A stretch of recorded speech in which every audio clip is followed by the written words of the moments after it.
Well, health officials are issuing a nationwide alert about a triple threat: the spread of the flu, COVID-19, and RSV.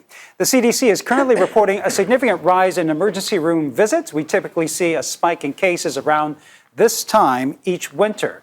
Joining me now is Dr. Yvonne Maldonado. And starting off, doctor, how does this year compare to this time last year, and will it get worse before it gets better?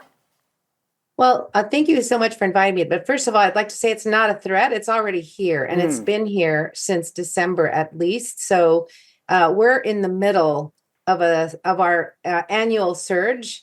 What's different this year is that we have a lot more immunity to COVID and a little bit of protection against RSV and flu. So I would say overall we're better than we were last year.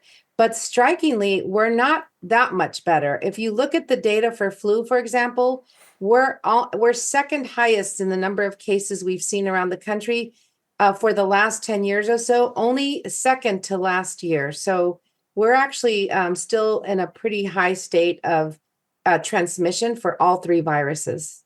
And if we get sick, how can we differentiate between the viruses before we get tested? So what are the symptoms of each? And I'm sure they're quite similar also. You really can't tell the difference at this point.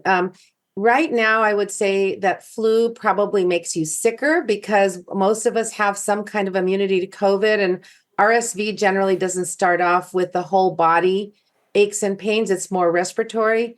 But I would say that any respiratory symptoms at this point, I would probably not be able to decide which of the three you have. And in any event, all three of them can make you pretty sick, especially if you're in high-risk categories or if you haven't been vaccinated. So the high-risk groups still for all three are the very young, those children under 5, and especially those under 1, people 60 and over, and people with immune-compromising conditions. And we are really still seeing doubling up of cases just over the last month or so, probably related to holiday visits.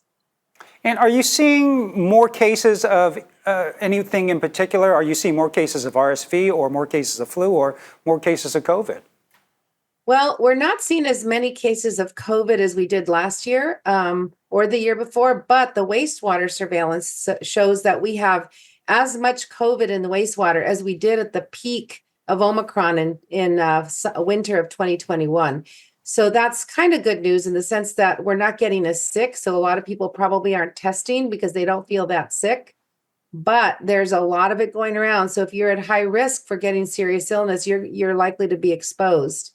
But I would say overall, the impact in the hospitals and emergency room visits is more likely to be RSV and flu. And the problem, as I mentioned earlier, and you brought up, Ryan, is that you don't really know which one you have. So if you start feeling sick, you should probably limit being around other people or at least wear a mask. Absolutely. And health officials say sometimes it takes longer to test for COVID after showing symptoms. So why is that? And does that mean we should wait to get tested? Well, we have a new variant that's kind of popped up called JN1, and it's the child of another Omicron variant called B286, which really never made a big mark, but was very worrisome because it has over 30 mutations. And this one has one additional little mutation that seems to have made it very transmissible. So while it is not more likely to cause you severe illness, it's really transmissible, and it's been out there floating around and really taking over the majority of cases around the country so far. So I would say that that's something to be to watch out for. If you're around somebody who's sick, chances are they have one of those three, although there are other viruses, and you may be at risk for developing severe illness. And not to hang on COVID, but it seems like a lot of people who I used to call unicorns, who never got COVID during those first couple of rounds, are now all of a sudden getting COVID. Are you also seeing that? Yeah, we also call them novids, but now they're not novids. And so lots of infections this holiday season. Fortunately, most people who got sick just had 1 or 2 days where they couldn't go out, but it's definitely hitting people. And we are seeing it in the hospital here and other places as well. It's just a mix, right? Right now, as I said, within the last 3 weeks, we've doubled the number of people in the hospital for RSV, flu, and COVID mixed together. I would say, fortunately, COVID is not the prime one at this point, but it's still adding to the burden in hospitals, in emergency departments, in doctors' visits, and also keeping people home sick. And I'm hoping that because the holidays hopefully ended about 2 weeks ago, that we're going to start to see a tailing off, but we aren't quite there yet. All right, well, knock on wood for that. So Dr. Yvonne Maldonado, always good information with Stanford Health. Thanks for joining us. Thank you so much.